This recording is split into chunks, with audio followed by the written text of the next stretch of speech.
Okay, I wanted to talk to you about the Ethics Committee.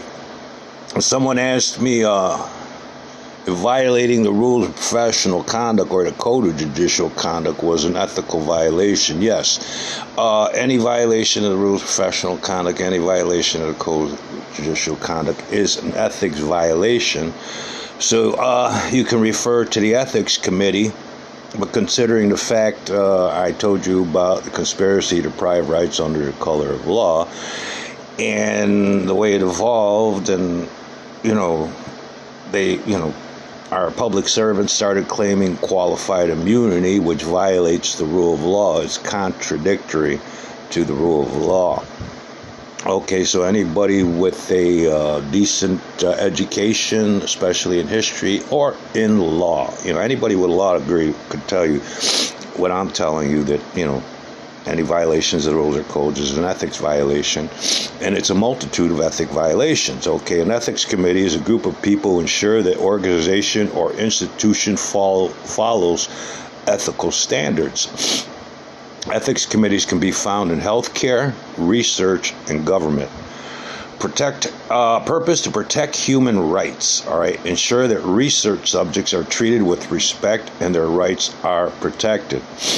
Make sound decisions. Help solve ethical issues that arise in patient care.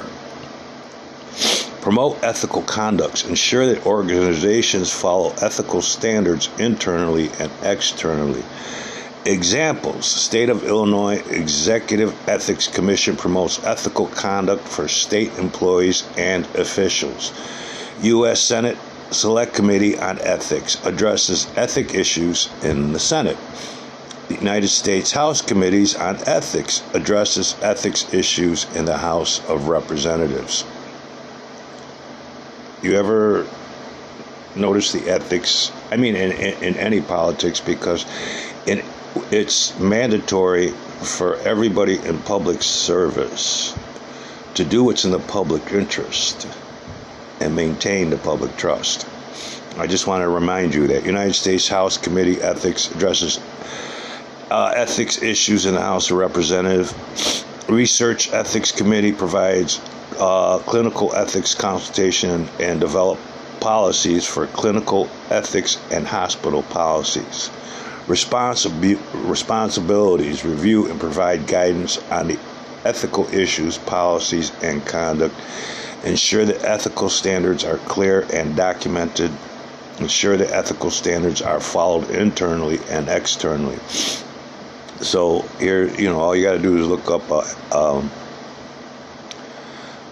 ethics commissions, Executive Ethics Commission, about the U.S. Select Committee on Ethics, Ethics Committees in Health. Now remember, as far as Congress goes, like I said, I'm apolitical. I don't like the DNC, the RNC.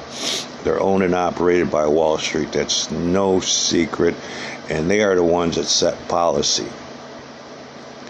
And that's an ethical violation, because if you read the rules of professional conduct, in the preamble, all lawyers and all judges are legally required, to do what's in the public interest and maintain the public trust.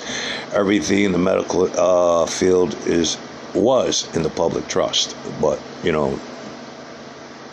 minus informed consent, your politicians in the legal system sold off been selling off the public trust. They've been pillaging it. The education system, U.S. Postal Service,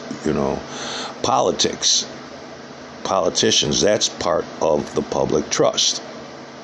But how are they doing what's in the public interest and maintaining the public trust? They're not maintaining the public trust. What happened to the education, healthcare?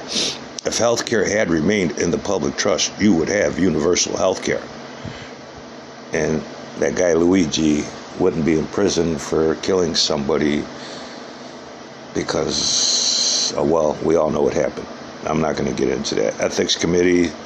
So look up Ethics Committee, United States House, Congress, House Committee on Ethics.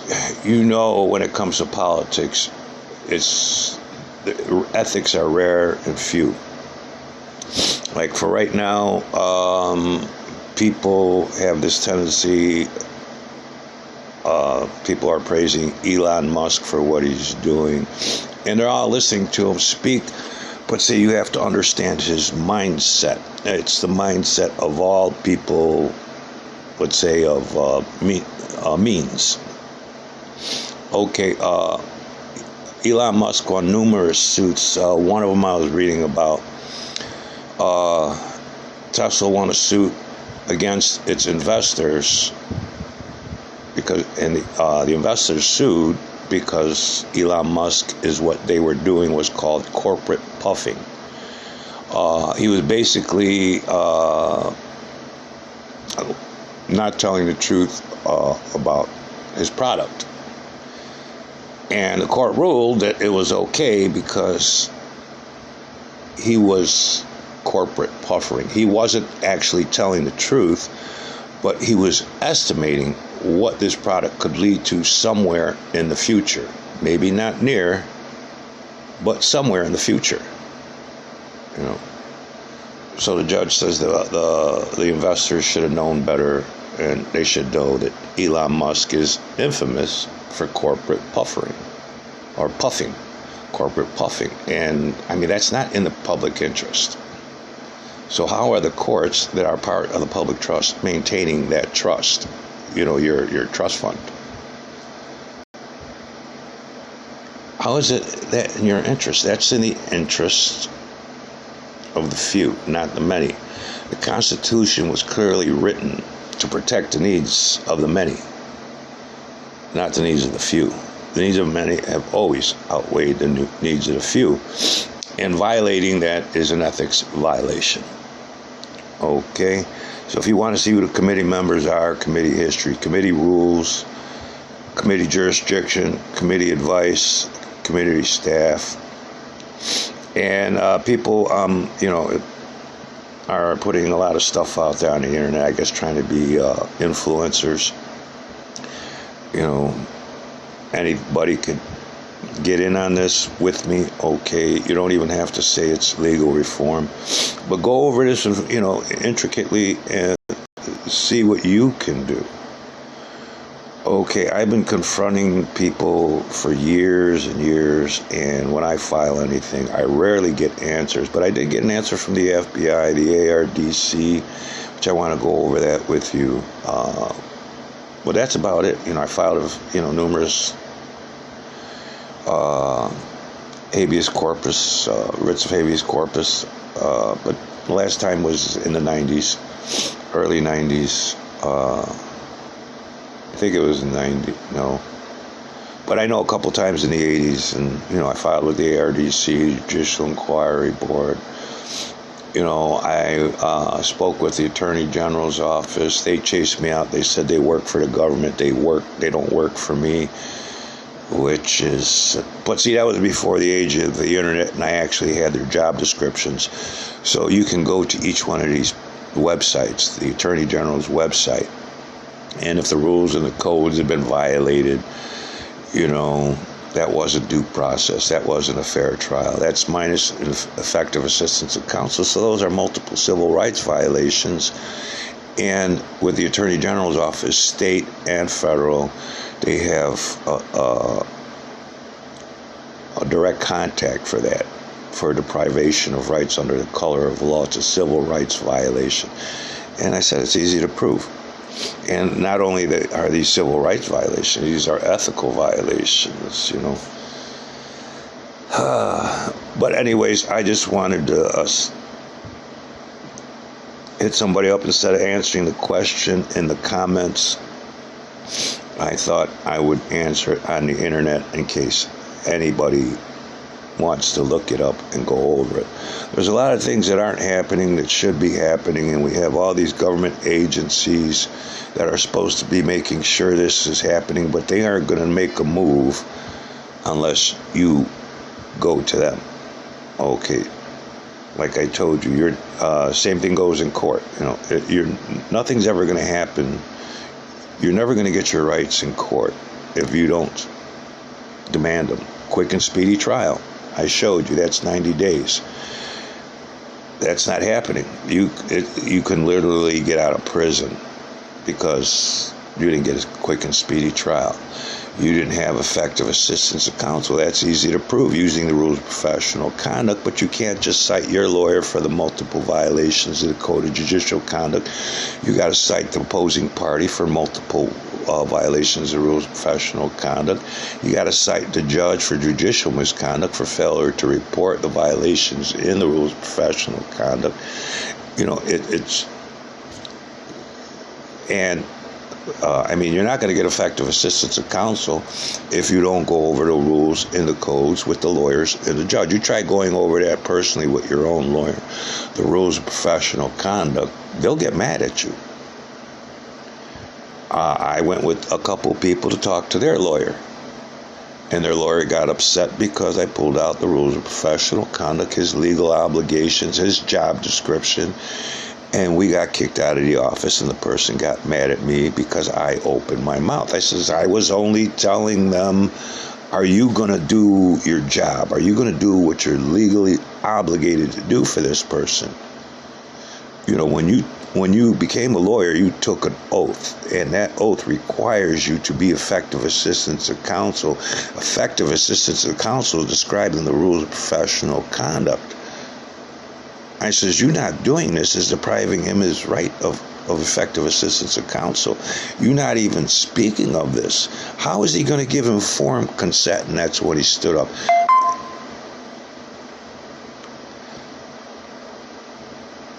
And that's when he stood up and started yelling, get out. So I told the person, seriously, you need reasonable information to make an informed decision, to give informed consent, and how can you do that if he isn't doing his job? So I tried to read the rule of professional conduct to this person, but they wouldn't listen. You just ruined it. Now how am I going to get a lawyer now? And but is any lawyer worth their weight if they aren't abiding by the rules of professional conduct? I'm just asking you that.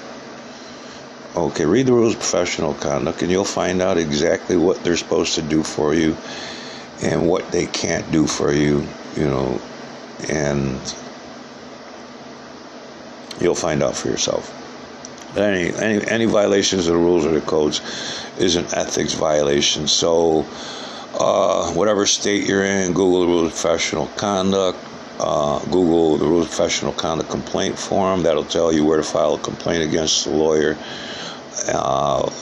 Google the Code of Judicial Conduct, the Code of Judicial Conduct complaint form, and that'll tell you where to file a complaint against the judge. And like I said, that's a whole lot of ammunition to use against them because they aren't doing that.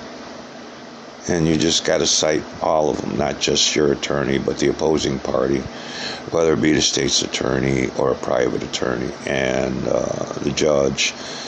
They were all in cahoots to deprive you your constitutional rights under the color of law. And that's a really simple term to understand.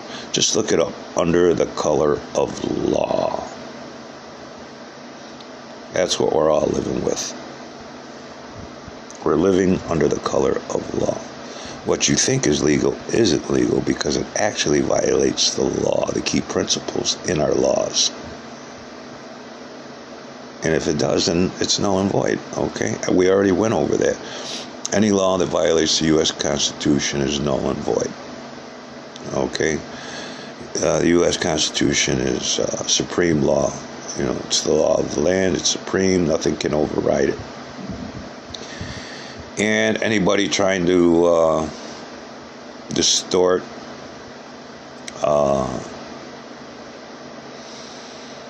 override,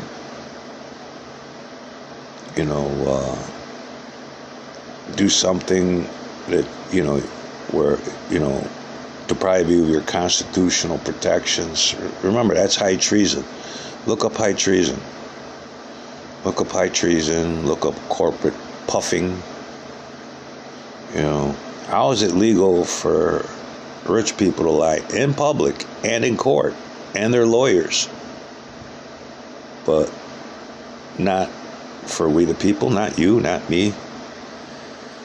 Okay, that's, I'm telling you, when it comes to public servants, it's always been us against them.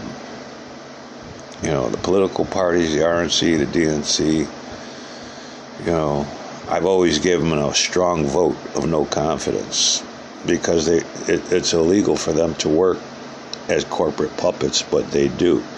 It's in the basic obligations of public service.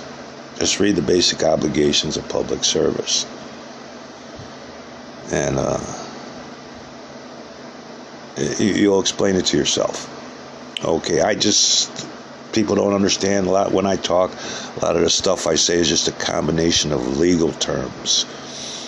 You know, when I was a kid, I used to watch this show called Schoolhouse Rock, and they had this thing called conjunction function. Well, that's what I do with the law. I mix words, letters, phrases, and I put them together, and it makes sense. It all makes sense. But you would have to read these laws to understand. And I think that's why somebody in the legal community had somebody send me a text message saying Facebook was going to permanently shut down my page. But, you know, anytime Facebook gives you a warning for something you post, they post it on your page, you know, on your wall, in your group. But no, this was sent privately in Messenger. And then I did a Google check on it and said nobody used the page and it's new and nobody's been there, whatever. But it was, somebody set up a fake page and it told me to log into my Facebook when I was already logged into Facebook, so that way I can contact them. Wanted my phone number, my email address, and my birth date. You know, as if that wasn't a dead giveaway. I'm logged into Facebook on Messenger, and you need me to log in and give you my personal information to access my Facebook accounts? No. But either way,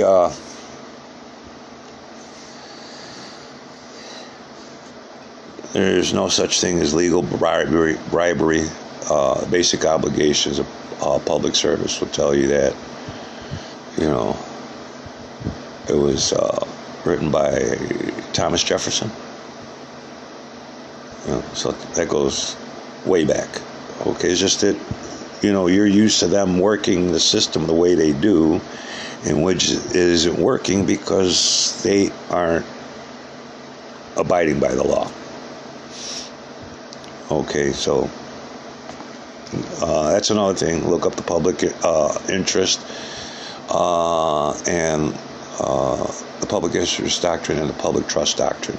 Okay, you got to look these up, people. All right, I'm doing my best to help, but I'm just one person here. I don't have an office. My gadgets are on the low end side, but I put them together and managed to come up with, you know, using camera, whatever, on my computer and using a generic video app to post these videos from my phone. Okay, I'm doing the best I can with what little I have, and to be honest with you, doing this for so long has kept me from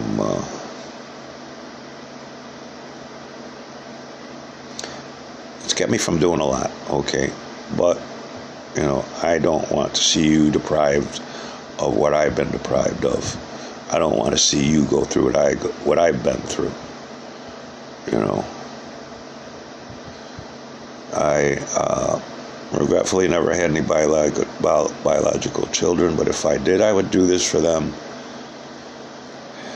And that's what I'm doing for you, what I would do for my very own children, what I would do for my family, my friends, my loved ones. You know, what I would, you know, and as a Christian, you know, the Creator insists that I do it for everyone. All right. So, you know, when it comes to the Constitution, I always look to the creed first.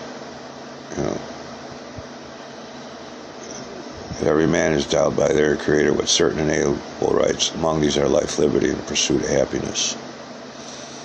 Because of what I've been through, I couldn't do that. And in trying to help other people through what they're going through,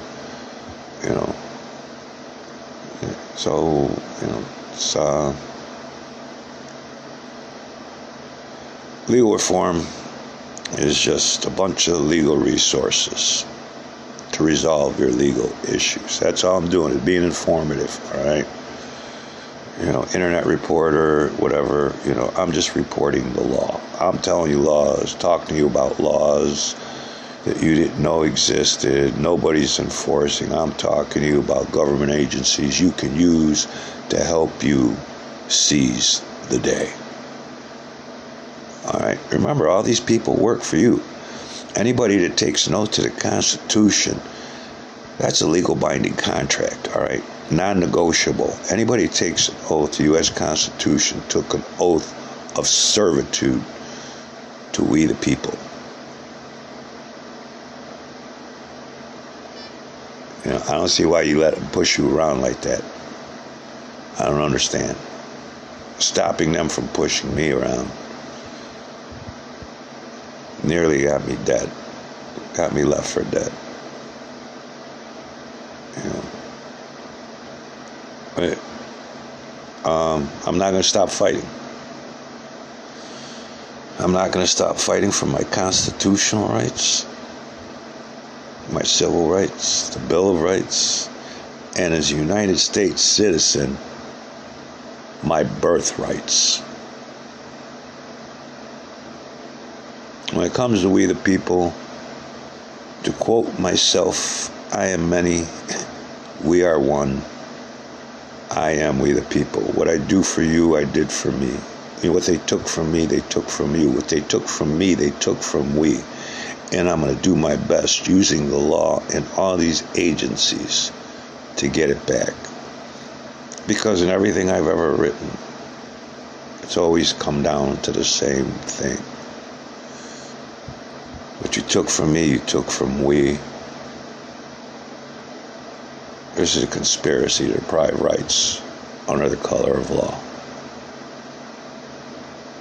Okay, people, I'm sorry, sometimes I get a little too enthusiastic about the law, but for the most part, anything I've said, I'm basically using the law. Have a good night, God bless, and not many things you can hide in life. And it's big, it's out there. You can't hide the sun, you can't hide the moon, and you can't hide the truth.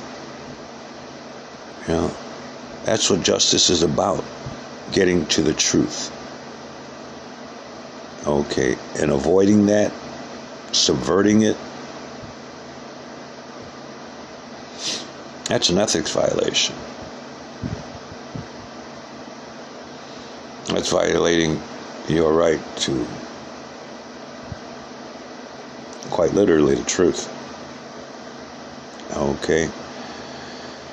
In the legal world, and I use the term corporate puffing because, Wall Street owns Congress, no matter which side they're sitting on. Congress writes policies for the few, benefit the few.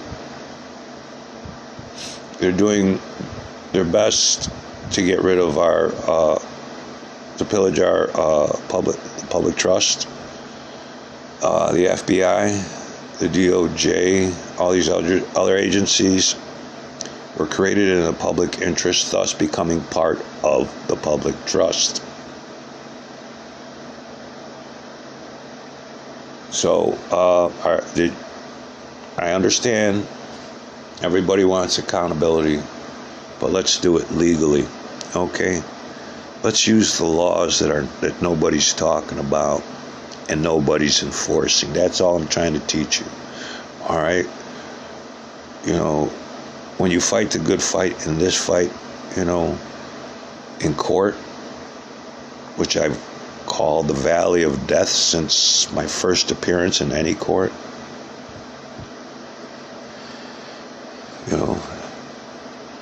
that's where your life, liberty, and pursuit of happiness goes to die.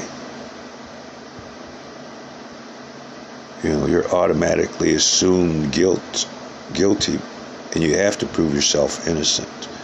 You know that, and so do I. So I'm just teaching you how to do it, using the law. Okay, but remember, the purpose: protect human rights, ensure that research subjects are treated respect and their rights are protected. Okay, that not only goes for in public, but for the incarcerated as well.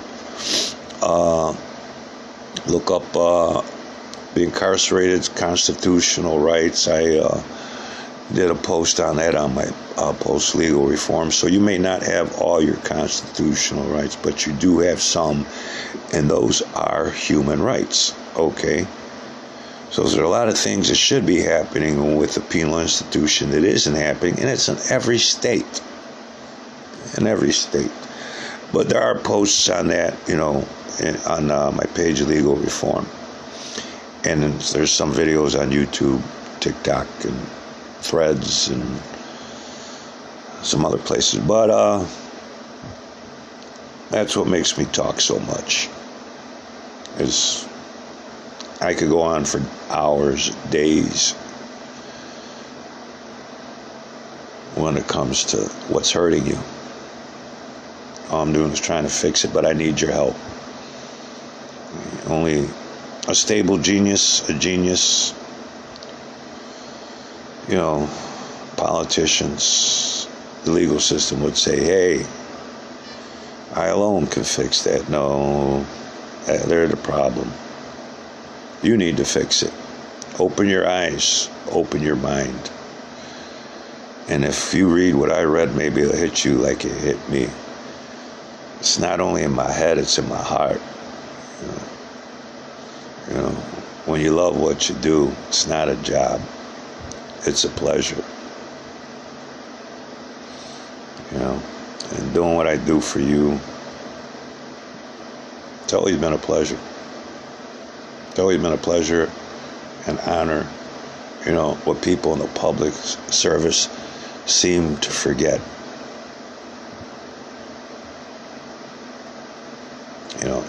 And if I was in public service, if I was a public servant, legally obligated to do what's in your best interest and maintain the public trust, because the political system, the legal system, the medical system, it's all part of the public trust. If I was president, I would sit down and talk to you publicly about that, about the public trust doctrine, and that we need to fix it. We need to put everything back where it was originally. Your mineral rights have been sold off, Come on, public lands, everything under there is yours, everything there is yours, and where is your cut? And you're actually being charged for that oil that's being pumped from your land, the gold that's being pulled out from under the ground, the silver, lithium, cobalt,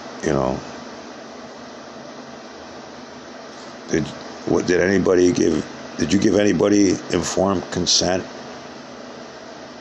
to sell off what's in the public trust? Did you? I didn't. And I have the reasonable knowledge to make an informed decision in selling off anything in the public trust and making we the people pay for it.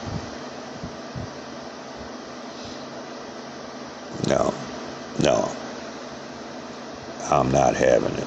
But see, you can understand why when I file, things get totally ignored. I got a guy out of prison, Centralia, back in 91 on a late notice of appeal, and I basically divulged, a conspiracy to deprive rights under the color of law. I cited his attorney for ineffective assistance of counsel, prosecutor for malicious prosecution, the judge for judicial misconduct, through malicious prosecution everywhere, you know. And, excuse me, in the end, I mentioned, the double jeopardy clause, so they don't try them again. You can't try a person twice for the same crime, especially when you deprive them of their constitutional rights the first time. And everybody, legally, everybody involved in this case was supposed to go to jail. They aren't supposed to be judges and lawyers anymore. Violating the oath is mandatory fines, removal from public service, and incarceration. And all I'm doing is telling you about that. And it'll probably lead to my early demise. I'm not worried about it.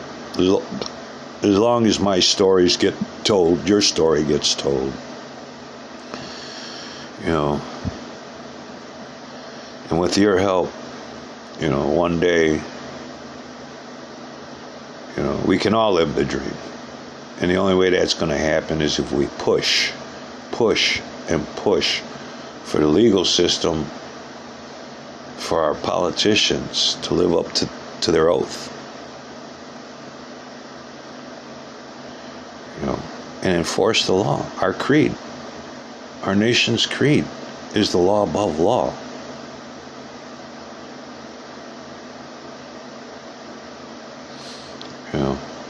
I'm just giving you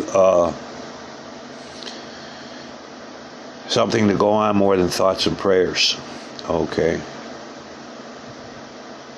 Martin Luther King prayed, and he kept throwing the law at you, and nobody bothered to look it up. But then again, back then there wasn't computers, and people weren't well educated, more now than then, but still you aren't educated enough, because the only way you'll get effective assistance of counsel is if you get that law degree yourself, or at least learn all these laws that I'm posting, okay? And go to all these people that I'm posting about where they're supposed to take care of this for you, okay? Tell them, hey, you took an oath to do this. It's a legal binding contract. You signed a contract to kiss my ass. Excuse me, I didn't mean to say that, but in layman's terms, that's what it comes down to. Okay, so I hope you take the time to look over all the stuff I talk about. Those are all laws and that aren't being enforced. Right? Nobody's doing that. And the only reason nobody's telling you is because they could go to jail for not doing that. Lose their life, liberty, in pursuit of happiness. Because they aren't doing their job. What's more important? Your life, liberty, and pursuit of happiness, or the life, liberty, and pursuit of happiness of your public servants, the people that are in charge of protecting, safeguarding the public trust, the legal system, political system, medical system. Everybody in law enforcement is part of the public trust. Everybody in the military is part of the public trust. So many people took the oath to defend the Constitution against enemies, foreign and domestic. Every time I call them out, I get a lot of hate. But, I'm going to keep doing it, though.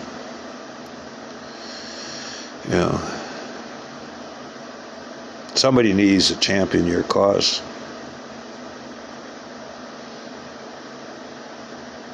Somebody needs to look out for the children.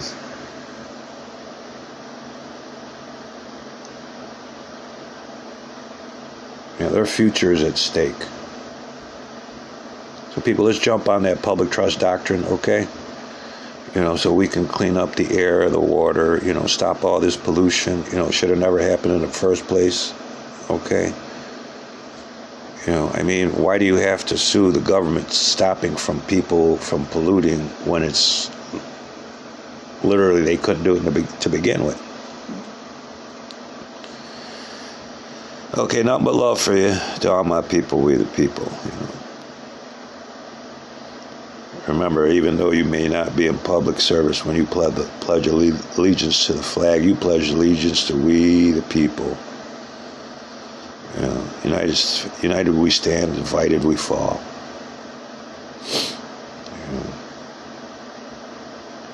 With your help, I will not falter. I will not fail.